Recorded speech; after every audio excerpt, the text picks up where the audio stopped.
Hello everybody, welcome back. This one's going to be a little bit different. I just started doing resin for the first time in about 7 years. And I was doing it before in a very hot country, and now I'm doing it in the UK in the wind and the rain. Not in the wind because I'm doing it in my shed, but I can't do it in my house because there's nowhere that's got good ventilation that the cats don't go. I got that little bit out the bottom of my pouring jar, and I mean, it's pretty thin, but it's very flexible still. And a couple of the other pieces are as well, although they're thicker, so it's harder to tell, but they are still pretty flexible. But I've had a word with Stacey, who uses this same resin, Stacey from Fifi Faffing Nails, and she says that's quite normal, and over the next sort of 24 hours or so, they will harden up. So I've no idea how they're going to turn out. Well, I had no idea how they were going to turn out because, like I say, I'm not sure I got the mixture right. I'm not sure the temperature was right or the humidity was right. And a lot of these molds, well, I thought were either going to be a lot bigger or a lot smaller. So they're all just experiments. They're not going to be used on anything, I don't think. But these little paw prints turned out quite nicely. I was going to put them on that Hello Kitty plate, but it's full of blue tack. So, sorry, my phone's going off. So eventually I will get one of my little sort of gem thingies. I'm going to have to silence my phone. That's Stacey, actually. That's just typical, isn't it?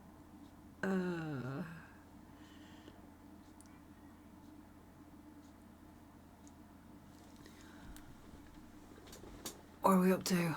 Because I was turning my phone on Do Not Disturb. Yeah, I thought these were massive. Stacey has these, and they're a lot bigger. But they're tiny cats. They weren't supposed to be tiny cats, but they're tiny cats. They're still quite cute. I have no idea what I'll use them for. Probably nothing. They're a little big to go and nail and a little small to do anything else with. So, yeah, no idea. But it's still pretty cute. And these are just things that I was sort of using up the leftover resin in anyway.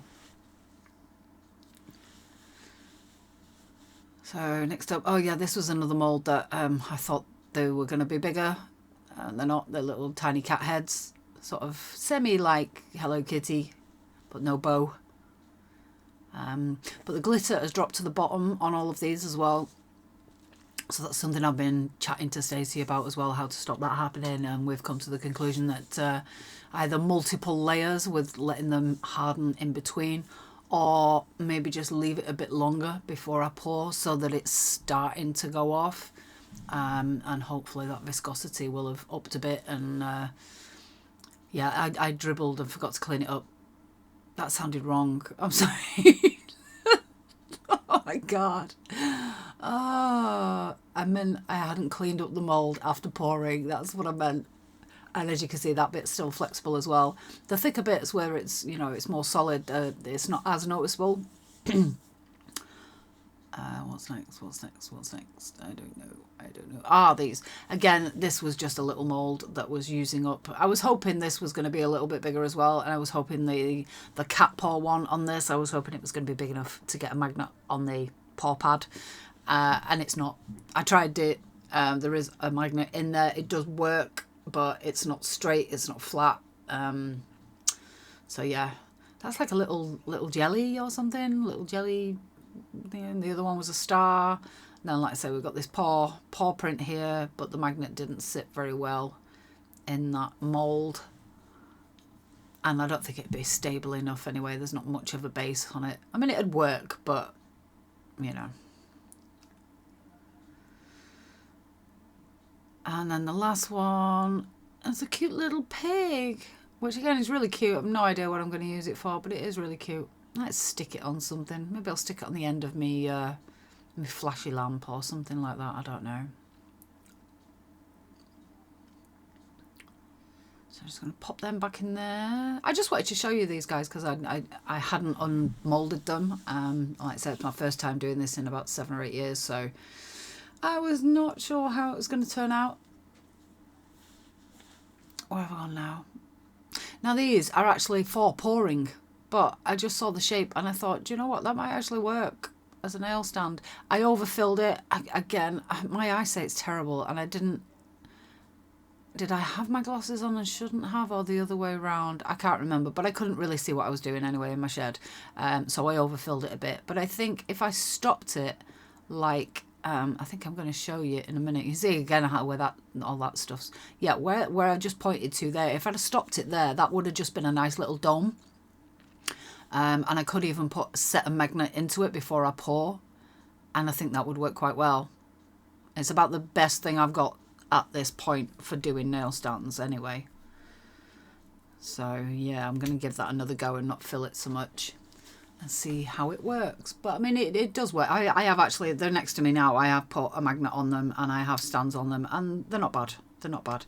The other issue that I've got as well is that I was doing it on top of my chest freezer in the shed and it's not particularly flat. Well, I mean, it's flat, but it's not level. So some of these are thicker at one side than the other. Again, this was still slightly flexible and the glitter probably really doesn't work that well with it. There is a slightly relieved, you can probably just see the edge of it there, but yeah, you can see that it's flexing. I think if I did a very, very thin layer of a pink or a nice colour and then put the glitter, another glitter layer, again it's going to be a multi-layer mould of that one, I think, to get it to do what I want it to do and look nice. But you know, practice. Like I say, this was just literally a practice run to see how this resin reacts, whether I got the mixture right, etc. Because I have used numerous resins over the years. When I was doing resin a lot, I used to use quite a lot of different resins and they all behave quite differently. I was quite surprised with this resin. I mean, I was in the shed with the door open, but I still had a respirator on. But when I took the respirator off, I noticed there was no smell. Whereas previously, when I was doing resin, I'd take the respirator off and I could not wait to get out of the room because it was horrific. So this is the main one, but again, I bought this mould thinking it was a bit smaller. The other mould I bought thinking it was a bit bigger. And again, you can see this is still quite flexible, but like I said, we'll see how it goes. I will update in my next video. Actually, it might not be my next video because I do have a couple of videos already done, voiced over and scheduled. But I just wanted to get this one out fairly quickly because it's a fairly quick and easy video. It's less than 10 minutes. But yeah, I will update in a future video, so make sure you're subscribed. May as well say that while I'm struggling to get that out of the mould. Hit that notification bell so you don't miss any of my videos. I certainly appreciate every single like, every single comment. If you so wish, go back and look at some of my older videos. They might not be quite as entertaining as the newer ones, but I have done some good stuff. I've done some tutorials back at the start that have got hardly any views, so and they're really nice. So yeah, if you haven't watched all my videos, I got one of the magnets back to front here as well. That's what I'm struggling with there. Yeah, it's so it's pushing away, it's pushing the stand away. So I wanted to check that it wasn't the magnet on the stand, and it wasn't. But I have since found that I do have some stands that also have the magnet back to front. How that works, I've no idea. Because they're the stands off them, the little individual ones that I use, the crystals. They're the stands off them, and I've never had a stand that doesn't go on that crystal. But they work on that magnet, whereas the other one didn't work on that magnet. So I'm confuddled. I mean, magnets are not particularly technical, but they've confuddled me. So yeah, the solid bit there in the bow is really, really solid. That doesn't want to bend. So yeah, I'm just going to see how it goes. Obviously, they're in the house now, and they're going to be left overnight. It's just gone 6 p.m. now. I was trying to get it dark enough to see the glow-in-the-dark flowers that I've embedded into there, but it wasn't working. It didn't work. So that's about your lot, guys. I will update you. Thanks for watching this. Don't forget to comment, like, subscribe, all that good stuff. And I'll see you in the next one. Bye!